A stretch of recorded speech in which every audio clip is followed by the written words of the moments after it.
মোৰ নাম শ্ৰী নাৰায়ণ দেৱনাথ।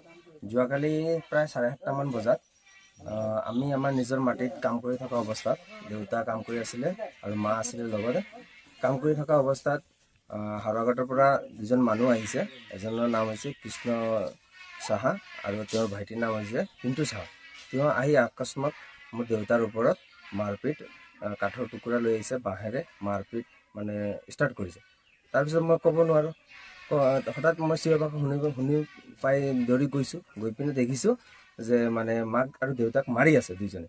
আৰু কৃষ্ণ ছাৰে মোৰ মাক মাৰি আছে আৰু তাৰ ভাইটিটোৱে মোৰ পিণ্টু ছাৰজন সি দেউতাক মাৰি আছে। এতিয়া মই মাক এৰাম নে দেউতাক এৰাম, মই দুইজনক মানে মই বচাবলৈ চেষ্টা কৰিছোঁ। চিঞৰ বাখৰ শুনি ৰাইজ আহিছে।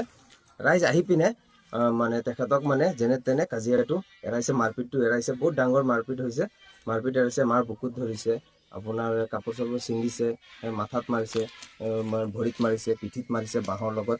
মানে বহুত মানে গুৰুত্বভাৱে আহত কৰিছে। কৰাৰ পিছত আমি লগালগ থানাত গৈছোঁ। থানাৰ পৰাই আপোনাৰ দিছে, মেডিকেল কৰিব দিছে। মেডিকেল কৰিব দিয়াত আমি মেডিকেলত গৈছোঁ। মেডিকেলৰ পৰা আনি আমি FIR কৰিছোঁ। আৰু এতিয়া FIR কৰাৰ পিছত এতিয়া আজি যোৱাকালি FIR কৰাৰ পিছত যোৱাকালিতো কেছটো ৰেজিষ্টাৰ কৰা নাই। আমি কৈছে আমাৰ কেছটো সোনকালে ৰেজিষ্টাৰ কৰি দিয়ক ছাৰ। ৰেজিষ্টাৰ কৰা নাই। তাৰ ভিতৰতো ৰাতি আসামী ঘৰত গুচি গ'ল। এইটো আমি চাইছোঁ, সুধিছোঁ।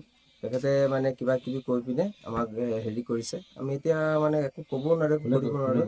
এইটো আমাৰ ছাৰহঁতে কৈছে, IC ছাৰহঁতে, দেৱস্থান IC ছাৰ। আৰু তাৰপিছত আজি ৰাতিপুৱা কৈছে যে তেখেত আকৌ এটেণ্ড হ'ব থানাত। থানাত আহি এটেণ্ড হৈছে। হোৱাৰ পিছত মই থানাত গৈছিলোঁ প্ৰায় 10:30 মানত গৈছোঁ। যোৱাৰ পিছত ছাৰে কৈছোঁ, ছাৰ কি হ'ল, মোৰ ৰেজিষ্ট্ৰেশ্যনটো কেছ ৰেজিষ্টাৰটো আপুনি কৰিছিল না, মোৰ ৰেজিষ্টাৰ নম্বৰটো দিয়ক।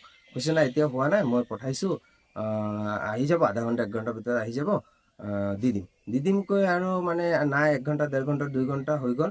এই জাষ্ট মানে মোৰ হাতত আহিছে কিবা ৰেজিষ্টাৰ কৰিছে নে কৰা নাই, কপি এখন আহিছে, মই এতিয়ালৈকে চোৱা নাই। আৰু তাৰপিছত কি তাৰ ভিতৰতে বোলে কিবা যে আসামী মোৰ মাক আৰু মোৰ দেউতাক হস্পিটেলত আছে আৰু আসামী মানে বজাৰত ঘূৰি ফুৰিছে। এইটো মই ক'বই মানে আমি আচৰিত হৈ গৈছোঁ। এইটো কি ধৰণৰ কথা?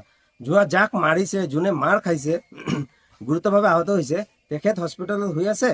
আৰু যেখেত মানে অপৰাধী, যেখেত আসামী, তেখেত মানে আপোনাৰ বজাৰত ঘূৰি আছে। ভাল ভাল হোটেলত মানে খোৱা বোৱা আনি আছে, খাই আছে। আৰু আচৰিত জনক ঘটনাটো, তেওঁ এজন শিক্ষক, তেওঁ এজন হাৰুৱাঘাট হাই ছেকেণ্ডাৰী যোনে মাৰিছে আসামীজন, তেওঁ এজন শিক্ষক, হাৰুৱাঘাট হাই ছেকেণ্ডাৰীৰ ক্লাছ টিচাৰ, ইকনমিক ছাবজেক্টৰ ক্লাছ টিচাৰ, ছাবজেক্ট টিচাৰ হয়। তেওঁ এনেকুৱা এজন জ্ঞানী মানুহ হৈ পিনে, এজন টিচাৰ হৈ পিনে, শিক্ষক হৈ পিনে, তেওঁৰ মাৰ বয়সৰ মাইকী মানুহৰ হাতত, মাইকী মানুহৰ ওপৰত এনেকুৱা অত্যাচাৰ কৰিছে। বুকুত ধৰি মাৰিছে, কাপোৰ ছিঙিছে, ডিঙিত চিপি ধৰিছে, জানে মাৰাৰটো ভাবুকি দিছে। আৰু বহুত জেগাত মাইকী মানুহৰ বহুত জেগাত মাৰিছে, যাতে এইবিলাকতো মই ক'ব নোৱাৰোঁ।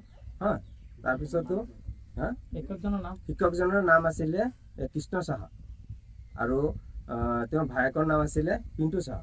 আৰু কৃষ্ণ সাহাই মোৰ মাৰ ওপৰত মানে কৰিছে, প্ৰহাৰ কৰিছে, মাৰিছে। আৰু তেওঁৰ ভায়েকে দেউতাৰ ওপৰত প্ৰহাৰ কৰিছে ষ্টাৰ্টিঙত। তাৰপিছত দুয়োজনে যোনে যাক পাৰিছে, তেনেকে মাৰিছে।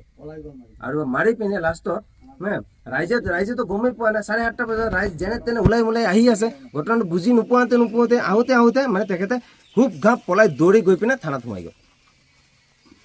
আৰু মই এই বিষয়ে আপোনালোকৰ